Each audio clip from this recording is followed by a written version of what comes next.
again, everybody. Welcome to Tiger Sidelines. The gang is back together. That's Gabe DeArmond, Dave Matter. I'm Bo Bayman. We'll start with men's basketball. The team wins at Vanderbilt, a nice road win. And then they're very competitive against Mississippi State, a game that they could never really get over the hump. That was the problem with that game. But let's go back to Vandy. It's a game you have to win, and they did go on the road and win it. And Vandy's really bad. Let's get that right out of the way. Right. They're, 1-15 in the league? Yeah. But they've been competitive in most of their games. And they were in that one. They were up by 8 or 9 late in the first half. And then Missouri just did everything you need to do to get back in control. I was there with about 7 other people. I mean, it was like a tomb. I have never been, and I've covered some Mizzou games with small crowds. I've never been to an FCC arena with that small of a crowd. I mean, there were empty sections. I mean, not like just parts, like empty floors. That's how empty it was. So it had nothing to do with the environment. But you're on the road. It's an unfamiliar place for a lot of people. And it was a good win, not a great win. Any road win, I guess, is a good win. And it's a win that I said they had to have because it's kind of like the football team. The football team loses at Vandy and everybody goes crazy. If they'd have lost in basketball at Vandy, everybody could have gone crazy there too. And before that Vandy game, you looked and said they've got guaranteed 5 games left. They have to win 4 if they want to extend the season. Now, again, like it always comes with the caveat, the NIT is nobody's goal, anything like that. But it has to be the goal at this point because it's the only thing that's there. So you knew Mississippi State would be tough. You know Alabama will be tough. At Ole Miss is tougher. I mean, that was the easiest game they were going to have. Yeah, and so now they come back.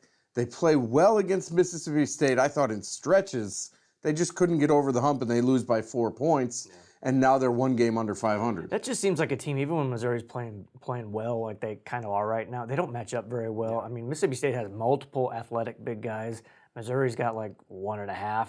So it's just a tough matchup. And give that team credit. They made all the right plays down the stretch that you have to make on both ends of the floor. Reggie Perry wasn't great, but the guards really were. They were better than Missouri's guards in the last 5 minutes, and that's really the difference in the game, I thought. After the game, Ben Howland was very glowing in his remarks on Missouri. Do you buy into that? Well, I mean, the instant reaction from fans is everybody loves us because they always beat us. I mean, he doesn't need to come in there and say that. I think he legitimately believes they have a chance. I mean, but Mississippi State, I mean, that is, I was talking to somebody yesterday, that might be the second most talented team in the SEC. I mean, you look at Reggie Perry and Nick Weatherspoon, you forget about a guy like Tyson Carter who actually won that game, and that's really where I look at this program.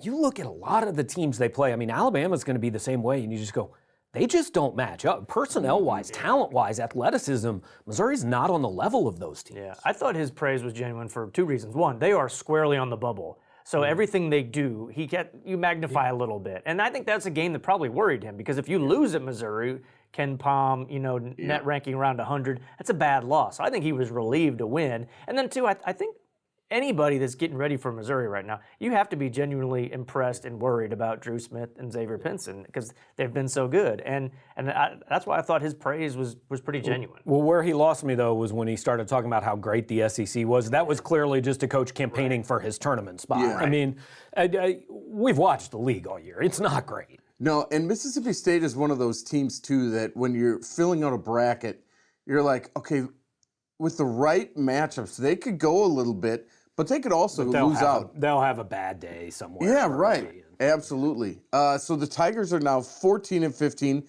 6-10 in the league. We've seen glimpses of Jeremiah Tillman and Mark Smith back. What are your impressions of those guys? Tillman was much more promising against Mississippi State. He played 21 minutes, maybe just 1 foul. He also only had 1 rebound, and that's an alarming. 7 points. I thought he looked pretty functional when they gave him the ball. They weren't running everything through him, but he made some good decisions. I think he does make a difference defensively. I mean, teams know where he is when they're driving the ball. So I think that was promising for him. Mark, not so much. They just didn't. Conzo said he didn't like how he looked. He only played 13 minutes and didn't play at all in the final 15 minutes. And he even said on his radio show Monday that if he looks like that again in pregame walkthrough, they probably won't play him at Ole Miss. And he also said on his radio show that Reed Nico, you're our guy. Yeah. No matter what Jeremiah does, you're our guy. He's the starter for the rest of the season. He told him that. And I think he told him that, one, because he earned it, And two, I think it really helps him just confidence-wise. I mean, he doesn't need to be looking over his shoulder all the time. And Tillman will. I mean, it's a nice bench piece if he can come in and grab some boards and score. He showed me in that game this whole, they're better without him. I mean, he made a lot of plays in that game, even if they don't show up in the stat sheet that Reed Nico doesn't make. I mean, he had a really nice kick out for a wide open three-pointer. He made some spin moves on the baseline, and even we look at the one rebound, but what we don't see is the multiple plays where two guys are going to box out Tillman and Xavier Pinson comes and gets a rebound. You don't have to do that with Reed Nico. You don't have to use two guys. So he does make them a better team. I think Mark's the piece that could improve them more, but I mean, look, at this point, it's not happening this year. And I mean, this is, I don't remember his freshman year at Illinois if he got hurt, but the kid just can't stay on the floor. Yeah. The other part about Mark is, does he become a Matt Lawrence type player where, I mean, you got Drew Smith and you got Xavier Pinson. Does he go and shoot threes? Wouldn't you take that? Yeah. I mean, For the sure. problem is that's all he's ever been, and they keep saying he can be more, but he isn't. Right. I mean, he's a pretty good shooter when he's on the floor, which is exactly what this team doesn't have. But, I mean, let's not besmirch Matt Lawrence here. I'd take that. Yeah. I think anyone would. Going forward now, they are at Ole Miss. You're going to go to that game. Then they're at home against Alabama. I mean, they have to win those two, right? If they're thinking Think of about the the NIT, sure. Or you really have to put yourself in position to get to the final day in Nashville, and that's a tough ask. Ole Miss plays better at home. I mean, they lost 4 in a row before beating Vandy, so they haven't done much lately. But they are a better team at home, and they took Missouri to the wire in Columbia, so that's not a gimme by any means. And Alabama, again, they're playing better. They're right in that 8-8 mix, so they're not much better than Missouri in the league, but they can score a lot of points, and they've got some tough guys to guard. I think the good thing is it's at home for Missouri. Otherwise, man, that was a tough game for Missouri a couple weeks ago when they played there a couple months ago, it felt like. Yeah, and also you have to look at the SEC tournament. They're trying to stay out of the bottom 4. Right now they would win the tiebreaker to get out of the bottom 4. So they still, they can't go over 2. No, I mean, again, to make this something, you've got to win both these games. 6 for 29 is not getting it done in either one of these games. And again, that's the whole, we can talk all we want. Their problem is they can't shoot. I mean, Drew Smith made 3 threes. Xavier Pinson made 3, but I thought he was actually pretty bad against Mississippi State. I mean, he scored 21 points, but that was his worst game in the last 7, I think. But they just have nobody else. Mark Smith can't stay on the floor. Torrance Watson played, 2 minutes, I think. Javon Pickett has just disappeared offensively. I mean, they just don't have anything outside of those. That was just the 3rd game in his career that Pickett didn't attempt a 2-point shot. And that's really what he's good at. He's good at driving and cutting and getting to the basket and just making things happen. And that game, and part of it was he fell and hurt his back. He could barely run after that. I'm kind of surprised they left him out there. Yeah, Pickett. And then all he did was take 3 threes and missed them all and was just a non-factor on that side of the ball. So moving forward, is this what Ben Howland's talking about when you get Tillman, you get Pinson, you get Drew Smith back? I mean, that's what, again, we've talked about this 4 weeks in a row. That's what fans want to bank on is there's pieces. Going forward. You can see it. You have to squint a little bit, I think. Yeah. I wrote yesterday, I think they're closer than people think, but closer to what? Closer to making the tournament, being a tournament team, yes. Closer to being a top 4 team in the SEC and a team that can do anything, I don't see that without adding 2 and maybe 3 pieces that just aren't really out there. And it's always best case scenario too. It's never you never take into account setbacks, a guy getting hurt, things you can't control, or a guy like Torrance Watson just not getting as good and not making the progress you need. I mean, who's to say Pinson, should he come back? I think we expect him to come back. Does that mean he's automatically a first-team All-SEC guy? What if he doesn't play as well? I mean, that can happen. Because it changes when all of a sudden teams look at the scouting report and say, this is the guy we've got to stop. Yeah. So then you need somebody else to play better. I mean, it's not just who they're bringing in, but we just assume when guys come back, they're going to be better next year. And some of them are, but not always. So final week of the regular season for the men. The regular season is over for the women. They dropped 2, losing to Auburn by 13 and Alabama by 12. They finished the regular season 8-21, 5-11. Blackwell and Frank have been great. Yeah. It's just they got nobody else. Yeah. I mean, really, that's what it comes down to. Their seniors have just not done much. They've been kind of complementary pieces to Sophie their whole career, and this year they just were still kind of complementary pieces to freshmen. I mean, Amber Smith's a great example, and it's nothing against her, but she was always that sidekick. This year she was kind of expected to be an all-SEC player, and she's still just kind of a sidekick. So it's been a weird year. Robin met with some of us at the media the other day, and I asked her, I'm like, does this feel so different? Because usually they go into the SEC tournament with kind of house money. It's like, let's just improve our seeding a little bit. Now it's like, what are you really playing for? And she admitted, she's like, this is hard. We're not used to this here. And she hated using the word rebuilding, didn't she? Yeah, and she did use it. And she said, I went into the season saying this is not a rebuilding year, and it certainly is that. Yeah, it's turned into that. And so the Tigers will play Ole Miss on Wednesday. That's at 12:30 in the SEC tournament. If they win that game, they get Tennessee. Yeah, so they might hang around Nashville for about 24 hours. Good luck to them. I mean, Ole Miss hadn't won a game still, right? No, yeah. So, I don't know, you would think they should win that one, but it's not like Missouri is this juggernaut that No. it would be a shock. And this is, to me, it's let's win that first game and get to that Tennessee game to get a little more experience for these younger players. Yeah, because next year, when you bring back Frank and Blackwell and then the 3 transfers who are sitting out this year, you're going to not be expected to win the thing, but expected to stay a little longer and be a better seed. So, yeah, it's every experience that these young women can get can only be a positive for them. And I would think that in the offseason, they'll use this season as we don't want to be that.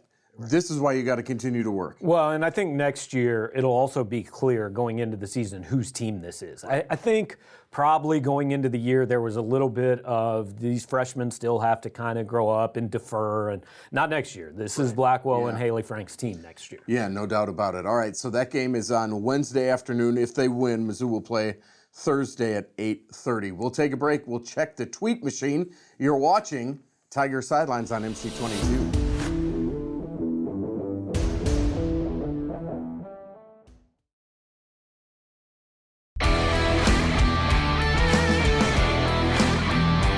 Welcome back, everybody. This is Tiger Sidelines. Dave Matter, Gabe DeArmond, and I'm Bo Bayman.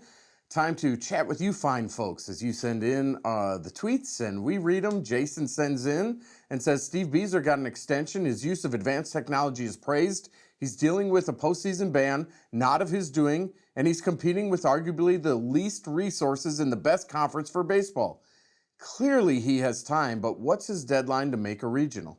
First of all, that's not arguable. He has the least resources in the best conference. And look, I've said this for years. You got to be realistic about what you are. It is fairly miraculous if Missouri makes the tournament. I mean, you should never win a series in this league. You're in a league with 13 baseball teams, 14 baseball teams. Every other one has been to the College World Series since 1999. Like, they're all much better than you. Yeah, and I don't, you don't put a deadline out there. You got to make it by this year or you're fired. But you just want to see progress. And then if they're terrible, if they're just like the laughingstock of the league, and I don't think they're going to be. They just took 2 of 3 from the Big 12.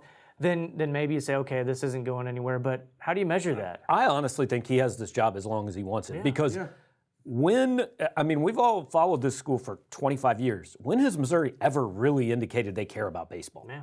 So you've got a guy. One weekend they hosted a regional. Right. You've got a guy that, is from the area, wants the job, seems to do a good job, keeps him out of trouble. Like, I don't care if he goes 20-35. And this is why the baseball program and its fans were so mad a couple of years ago when they did well in the SEC. Remember, they did poorly in the preseason, but then went through the SEC pretty darn well and still got left out.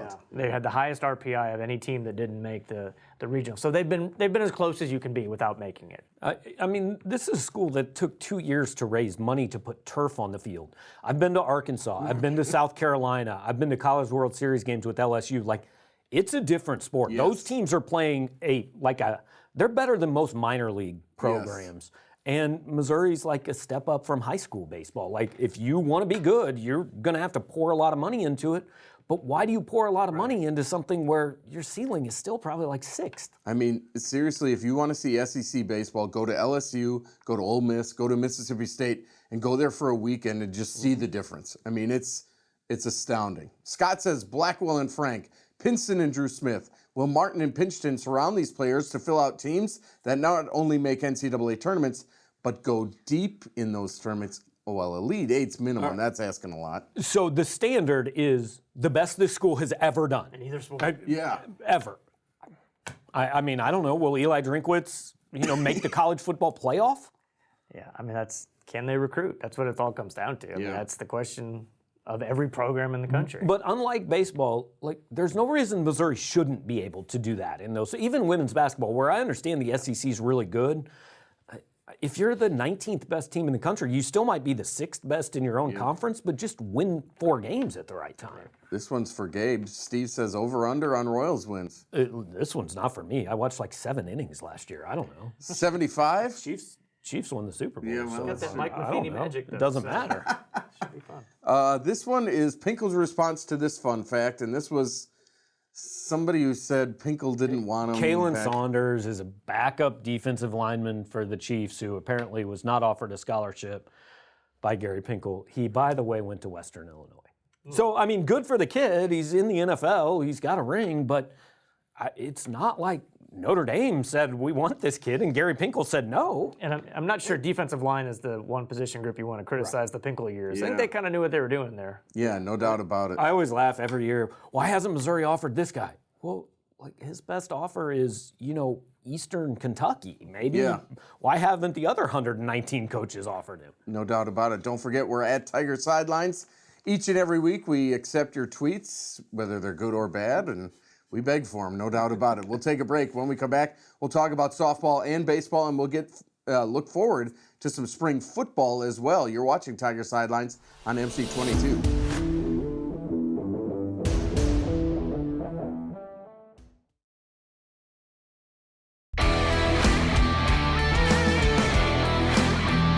Welcome back, everybody. This is Tiger Sidelines. Thanks for joining us, whichever way you do, on MC22 or online or on our YouTube channel. That's Dave Matter, Gabe DeArmond, I'm Bo Bayman.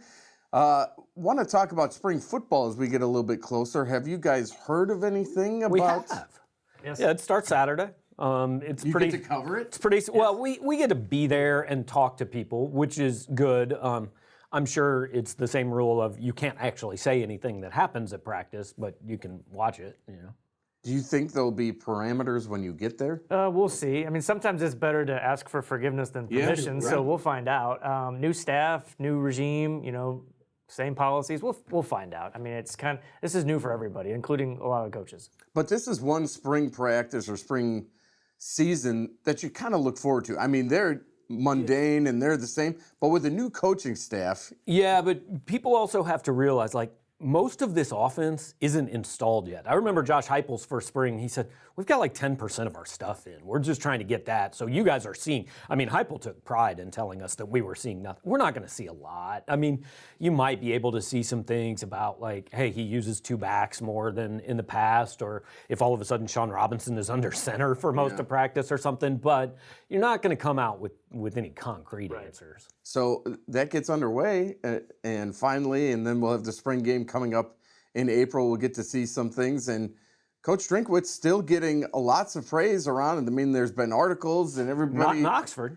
Well, not in Oxford, but there's been a lot of good things about his energy and what he's doing so far. It's new blood. It's new life here. And even when Barry Odom was new, he wasn't really new. He was an old Mizzou guy who'd been here before. So this is it's a different vibe, and we'll see more of that once practices start, and then obviously once the season starts. And I think he's done a good job. I think he's trying to not just sell himself, but sell the program. He's been pretty visible. He's at the basketball game last week.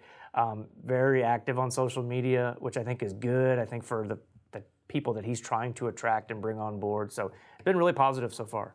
Speaking of football, the NFL Combine was this weekend. A couple of former Tigers there, and sort of bumped their stock up. Yeah, Albert O did, Yeah, think, sure. what everybody knew he would do. Now, I don't think anybody expected 4.49. Yeah, that's ridiculous. He made himself, I think he might be the first Missouri player taken. Yep. But the issue with Albert O has never been, can he run fast? We've always known that. I think he and Jordan Elliott are both gone probably by the end of round 3. Yasir Durant, I think, helped himself in some regards. Cale Garrett went, and the problem for Cale is what everybody's always said. Like, people are going to say you're too slow. He's going to have to go prove himself. Yeah, and he's an inside the box player. He's not going to have to run 40 yards very often. His quickness numbers and agility were actually pretty good, and that's what's going to get him on a roster, or at least protect him from Special the teams, 40 too. from the 40 time that wasn't very good. And he's still coming off that injury. And I think he's also a guy that once you sit down and talk to him, he's going to impress you. Yeah. And if you talk to his former coaches, you're going to get a lot of praise from those guys, maybe more so than you will with other players that are trying to get in the NFL. Kelly Bryant's the interesting one to me. I mean, I can see him, like, I think he helped himself. Most people have him like somewhere 12th, 15th best quarterback in the draft. So I don't know if he gets drafted, but I can see him being one of those guys that, like, nobody's ever going to look at him as a starting quarterback, but he's a decent guy to have on the roster. If your starter's hurt for a week or two, he offers, maybe you can put him in like the Titans used Marcus Mariota last year and give a little different. Like, I think he can maybe make a roster. Possibly. Maybe like a goal line package to where he comes Run the in option. and run the option. And going back to Cale Garrett, you mentioned it, Gabe. I mean, he's got to kind of make his way on special teams, doesn't he? Kind of like, I always think of Will Ebner. I mean, that guy, I don't think anybody thought he'd have an NFL career, and he sure did. Yeah, and I think Cale can do it. I mean, he's going to have that attitude that put me anywhere and I'll play. And he's so smart. I mean, we saw the guy was starting as a freshman, and he signed right before signing day, and he had the stuff to show up for spring ball and make an impression. So I think it's kind of a similar. There's some parallels there. I mean, he's 11th hour signee, and now he's going to have to kind of back his way into the NFL because of the injury. Well, and I think maybe you're switching Ebner with Andrew Gatchkar. Oh, that's right. You're right. The odd thing about Gatchkar was speed was the one thing he had. Yeah. He didn't really have the size or anything, but another guy who was told, like, all along, you're not good enough to play Power 5, you're not good enough to play in the NFL, and he did for a long time. Let's move on to softball. Softball actually played at home and went 3-1 at the Mizzou tournament, beating Wichita State twice, splitting with Nebraska. Tigers are 15-6 on the season. They're at home again on Wednesday against UMKC, and then Ole Miss for a series starting this weekend. Hard to believe they're already starting SEC softball. Yeah, and they lucked out with some decent weather at home. Yeah. So, another just solid weekend for that program. I think it's really impressive that I saw in the press conference somebody asked Larissa Anderson, "Are you tired of talking about the sanctions?" She said, "No, we're going to keep talking about this all season long," and it's fueling this team. And baseball's not; they're taking the opposite approach. But credit to her for finding a way to use that. I mean, Missouri athletic directors can find softball coaches. Yes. Like, you can question some of the other things they've done, but they can find a softball coach. The other thing that I like is they're playing Nebraska and they're playing Wichita State. It's not these Eastern Kentuckys and all that. I mean, they're out there playing some teams, that's how you get some fans in the stands, too. Yeah, absolutely. And it might have taken away some of the crowd at the basketball game on Saturday. I would think you might be right. Baseball lost at McNeese State 12-4, but then went to Houston and went 2-1 against Big 12 teams, beating Oklahoma and Texas, losing to Baylor. I think that was by a run or maybe two. Yeah. They're 6-5 to start the season. They do already have some impressive wins. It's just, again, if you were thinking about a regional, you can't have losses to McNeese State 12-4. Well, that's what you got to clean up. They can't think about a regional this year anyway. Right. But it will be shocking to me if this team is not a couple games 500, one direction or the other. I mean, and baseball is inherently an up and down sport, but I think they're capable of being really good on the right day and capable of not being very good. And Mizzou returns home because they have their home opener. This weekend they'll play Western Illinois starting on Friday, then Northern Illinois for 2 next week. I think the weather's supposed to hold out. Yeah, they are. I looked RPI; they're in the 30s already. I mean, I think beating Texas and Oklahoma. Oklahoma's 22 in the country. Texas was like receiving votes. But I think just looking at a schedule, you say, "Oh gosh, we're playing Texas." That's a big deal. And they came back and won that game. That was a nice weekend for the team. Directional Illinois weekend should help the RPI, right? Absolutely. Hey, how about Carissa Schweitzer? Sets an American record in the 3,000 meter, turning in an 8:25.7. And she kind of, on Twitter, on social media, sort of was like, oh, that was a good run. I mean, that was a great run. Well, and I saw the top 3 finishers actually broke the American record. She just happened to win it. I mean, that's a little under 2 miles and 8:25. I'm confident I could run 1, but not 2. I mean, the next thing for her is the Olympics, right? It's going to be a great summer because you've got her and Jaden Cox most likely. We expect to be competing in the Olympics. It's going to be fun to watch. Absolutely. Martin Prodanov won the SEC title in the mile. Wrestling is ranked number 23. They got the MAC championships coming up this weekend. And number 20 gymnastics get 3 wins, scoring 196.775. Again, our limited gymnastics knowledge, but 196.775 has to be close to one of their highest of the season. I've always been told 196 or better is good, so that's good. We should just start leading with that. Missouri's really good at all the stuff that we just kind of throw in at the end of the show. The Tiger gymnastics team is 5-9, but of course they're 0-6 in the SEC. And number 20 in the nation. And number 20 in the nation. They'll travel to Nebraska on Saturday. Final thoughts. What do you think the men's basketball team does here this week? As we mentioned, Dave's going to go to Oxford. You got Oxford. Then you got Alabama at home in must-win games. I think they'll probably split. It's just hard to predict them to not only win a road game, but beat a pretty quality team in Alabama. I mean, Alabama's off the bubble, but they are sort of close. So if they can finish strong, they've got probably more motivation behind them than kind of like Mississippi State did going into the game on Saturday. Would it surprise you, Gabe, if they won on the road and lost it at home? No, I mean, this team, who knows? I agree with Dave. They'll probably win one and lose one because that's their MO, which puts you 15-16. You got to go win 2 in Nashville to have any chance at the, and that's where almost being the 10 seed would hurt you. Yeah. Because, okay, maybe you can beat the 7 seed, but then you're playing Auburn or LSU in the second round, and that team's playing for a seed, and probably not. And maybe that extra Wednesday game gets you that win. But again, of course, we're just talking about the NIT, and that's not the goal ever. No, but for this team, I mean, playing a few more games because everybody theoretically should be back, I think would be a good thing. Yeah, I think they'd take it. And we've covered teams before where they get to this point of the year and you're like, God, they cannot wait to get away from each other. I don't sense that with this group. I think they genuinely like each other, and probably because they started playing better, in late February. Yeah, all right. We'll see what happens coming up next week on the show. For Gabe DeArmond and Dave Matter, everybody behind the scenes, I'm Bo Bayman. Thanks for watching Tiger Sidelines. We'll see you next week right here on MC22.